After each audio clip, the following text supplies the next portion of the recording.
दो साल तक युद्ध करेगा ईरान, 100 मिसाइल अड्डे, 500 मीटर गहराई। स्विट्जरलैंड के जिनेवा में 17 फरवरी 2026 का दिन करो या मरो वाला साबित होने जा रहा है। ईरान के विदेश मंत्री अब्बास अराक्ची का जिनेवा में राष्ट्रपति ट्रंप के विशेष दूत स्टीव विटकॉफ और ट्रंप के दामाद जेरेड कुशनर से आमना सामना होने जा रहा है। अगर ईरान अपने बैलिस्टिक और परमाणु प्रोग्राम को अमेरिकी शर्तों के मुताबिक नहीं रोकता या फिर खत्म नहीं करता तो ईरान पर हमला तय है। ईरान भी अच्छी तरह से जान चुका है कि अमेरिका उसे दुनिया के सामने एक दिखावटी बातचीत के जाल में फंसा रहा है। अमेरिका का मकसद समझौता नहीं बल्कि खूनी संघर्ष है। हैरानी की बात तो ये है कि ईरान डंके की चोट पर कह चुका है कि ईरान किसी भी कीमत पर अपने यूरेनियम संवर्धन को नहीं रोकेगा और ना ही अपने बैलिस्टिक मिसाइलों पर कोई समझौता करेगा। यानी ईरान अब पूरी तरह से आर पार के मूड में आ चुका है और इसकी सबसे बड़ी वजह ये मानी जा रही है कि इस वक्त ईरान अमेरिका और इजराइल से 2 साल तक जंग करने के लिए तैयार है। ईरान की IRGC का दावा है कि उसके 100 से ज्यादा मिसाइल अड्डे हैं जिसमें हजारों मिसाइलें भरी पड़ी हैं जिनके दम पर वो 2 साल तक जंग लड़ सकता है। दावा तो यहां तक किया जा रहा है कि ईरान तेज जीत के लिए नहीं बल्कि थका देने वाला युद्ध करने जा रहा है। कुछ रिपोर्ट्स में तो यहां तक दावा किया गया कि ईरान एक ऐसा युद्ध करने जा रहा है जिसमें इजराइल और अमेरिका हाँफने को मजबूर हो जाएंगे। इधर दावे तो यहां तक हैं कि चीन और रूस से ईरान को ऐसी खुफिया तकनीक और इनपुट मिल चुके हैं जो बेहद आधुनिक AI यानी आर्टिफिशियल इंटेलिजेंस से पूरी तरह लैस हैं। कुल मिलाकर ईरान से अमेरिका और इजराइल का युद्ध बेहद विनाशक और खूनी होने जा रहा है जिसमें अभी भी ईरान ने अपने पत्ते पूरी तरह से नहीं खोले हैं। हमले को तैयार मिसाइल सिटी, 500 मीटर गहराई में 100 अड्डे।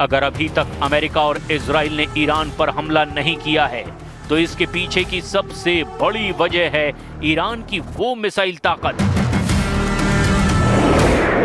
जिसका खौफ आज भी इजराइल के दिलो दिमाग पर हावी है। जून 2025 में जब इजराइल पर ईरान ने ताबड़तोड़ मिसाइलें दागी थी तो उस वक्त इजरायली सेना के हाथ पांव फूल गए थे।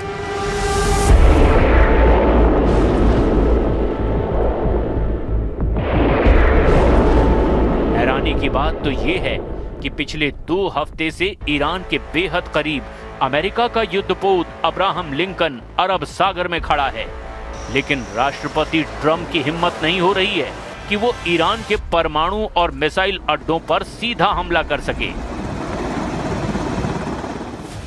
फारस की खाड़ी में ईरानी नौसेना ने ऐसा चक्रव्यूह रच दिया है जिसकी वजह से अमेरिका भी हमला करने से पहले 100 बार सोच रहा है। अब हम आपको दिखाने जा रहे हैं कि कैसे ईरानी सेना की सबसे बड़ी ताकत उसके आत्मघाती ड्रोन, बैलिस्टिक और हाइपरसोनिक मिसाइलें अमेरिका और इजराइल के प्लान का धुआं निकाल रही हैं।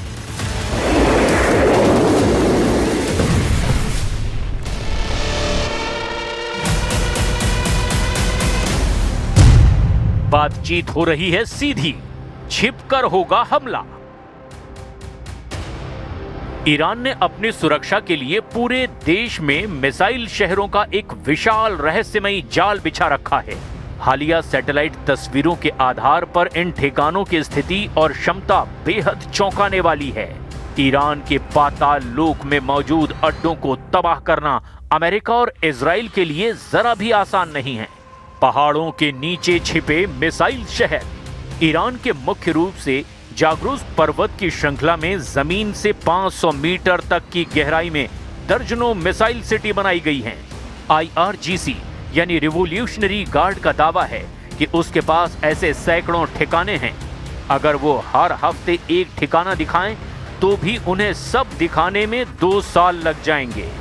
उस हिसाब से अंदाजा लगाया जा सकता है कि ईरान के पास 96 से ज्यादा ऐसे भूमिगत मिसाइल सिटी हैं जहां से इजराइल पर सीधा हमला करेगा। फरवरी 2026 की सबसे बड़ी खबर यह है कि ईरान ने अपनी सबसे घातक मिसाइल खुर्रम शहर 4 को पहली बार एक नए भूमिगत ठिकाने पर तैनात किया है। इसकी रेंज 2000 किलोमीटर है और ये 1500 किलो का वॉरहेड ले जा सकती है।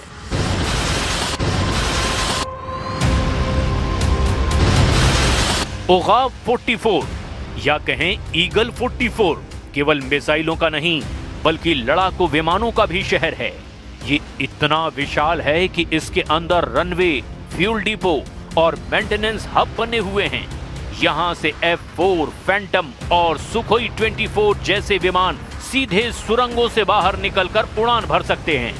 ये रणनीतिक रूप से हॉर्मुज जल डमरू के मध्य स्थित है ताकि हमले की स्थिति में अमेरिकी युद्धपोतों को तुरंत निशाना बनाया जा सके। अमेरिका और इजराइल के लिए खतरा बने ईरानी अड्डे। अमेरिकी और इजरायली खुफिया एजेंसियों ने अपने हिट लिस्ट में इन जगहों को सबसे ऊपर रखा है। खुर्रमाबाद बेस और लोरेस्तान बेस। सबसे ज्यादा मिसाइल साइलो यही हैं। इसे ईरान का मिसाइल गोदाम भी कहा जाता है। केनेस्ट कैनियन और करमान शाह। ईरान उत्तर दिशा में हमले के लिए इस बेस का जमकर इस्तेमाल करेगा। बंदर अब्बास बेस का होर्मुजगन बेस। ये ईरान के नौसैनिक क्रूज मिसाइलों और एंटी शिप ड्रोन्स का हब है। यहां से ईरान तेज हमले कर सकता है। Semnan missile city. यहां से लंबी दूरी की बैलिस्टिक मिसाइलें लॉन्च की जाती हैं। ईरान एक तरह से यहां पर अपने ब्रह्मास्त्र मिसाइलों को रखे हुए है। ईरान को रूस और चीन से मिलने वाले गैजेट अब केवल सलाह तक सीमित नहीं हैं, बल्कि ये रियल टाइम तकनीकी सहायता में बदल दिए गए हैं। रूस ईरान को अपना परिष्कृत AI आधारित विजुअल और ऑडियंस डेटा इनकमिंग तकनीक प्रदान कर रहा है। इससे ईरान को अपनी सीमा के पास अमेरिकियों और इजरायली पर्यटकों को ट्रैक करने में मदद मिल रही है। चीन अपने उपग्रह नेटवर्क के माध्यम से ईरान को महत्वपूर्ण सैन्य हमलों की निगरानी में सहायता दे रहा है। इसके अलावा ईरान चीन से अपनी घरेलू सुरक्षा और रिप्रेसिव कैपेबिलिटीज यानी आंतरिक प्रतिरोध परिवर्तन की तकनीक को मजबूत करने के लिए भी तकनीकी सहायता ले रहा है। ईरान ने अपने दुश्मनों को चेतावनी देने के लिए 3000 से ज्यादा बैलिस्टिक मिसाइलें रखी है, जो अमेरिका और इजराइल पर भारी साबित हो सकती हैं। Look, doing a deal with Iran is not easy. I said it yesterday, I'll repeat it again today. I mean, we have to understand that Iran ultimately is governed and its decisions are governed by Shia clerics, radical Shia clerics, okay?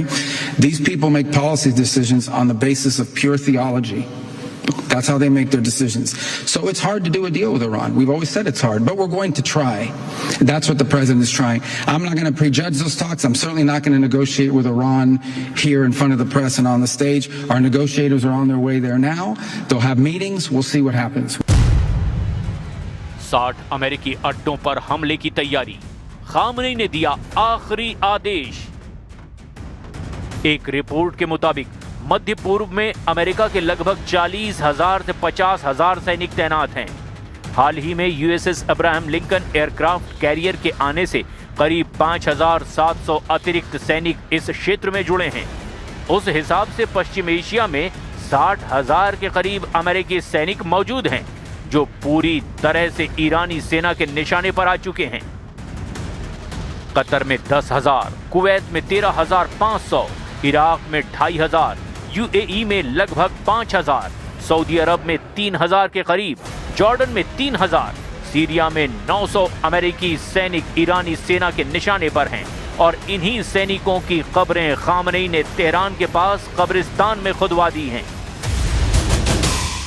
ईरानी सैन्य कमांडरों और आधिकारिक बयानों के मुताबिक यदि युद्ध छिड़ता है तो उनके प्राइम टारगेट वो अड्डे होंगे जो ईरान की सीमाओं के सबसे करीब हैं, अल उदीद एयरबेस कतर। चूंकि यहां से अमेरिका के सबसे खतरनाक लड़ाकू विमान और बॉम्बर उड़ान भरते हैं, यहां ईरान की बैलिस्टिक मिसाइलों का पहला निशाना हो सकता है। 5वीं फ्लीट बहरीन। ईरान अपने स्मार्ट मिसाइलों और सुसाइड ड्रोन से फारस की खाड़ी में खड़े अमेरिकी युद्धपोतों को निशाना बनाने की धमकी दे चुका है। ऐन अल असद इराक। इतिहास गवाह है कि 2020 में कासिम सुलेमानी की मौत के बाद ईरान ने सीधे इसी बेस पर मिसाइलें दागी थी, स्ट्रेट ऑफ हॉर्मुज। हालांकि ये कोई बेस नहीं है, लेकिन ईरान इसे ब्लॉक करके अमेरिकी नेवी को सीधे चुनौती दे सकता है। अल दफरा यूएई अपनी आधुनिक टोही प्रणालियों और निगरानी ड्रोन्स की वजह से ये भी ईरान की सूची में ऊपर है। ईरान ने हाल ही में एक वीडियो जारी किया है जिसमें उसने इन सभी ठिकानों को अपनी मिसाइल की रेंज में दिखाया है। अमेरिका ने इसके जवाब में अपने पैट्रियट और थर्ड मिसाइल डिफेंस सिस्टम को हाई अलर्ट पर रखा है। Can't tell you what I'm going to do because right now, we have a tremendous force going there, just like we did in Venezuela, even bigger, and they'll be there soon. And I'd like to see a deal negotiated. I don't know that that's going to happen. We're talking to Iran, and if we could work something out, that'd be great. And if we can't, probably bad things would happen. इस बार America Israel के साथ मिलकर Iran पर कितना बड़ा हमला करने जा रहा है, इसका अंदाजा लगाना बेहद मुश्किल है। लेकिन मिडिल ईस्ट में विशाल समंदर की गहराइयों में तैरते अमेरिका के जंगी युद्धपोत ईरान पर चारों तरफ से हमले के लिए तैयार हैं। राष्ट्रपति ट्रंप ने ईरान पर जबरदस्त हमला करने के लिए कम से कम 45 दिन से ज्यादा का वक्त लिया है, जो ये साबित करता है कि इस बार अमेरिका और इजराइल ईरान पर हमला करने के बाद ईरान से खामनेई शासन का अंत करना चाहते हैं।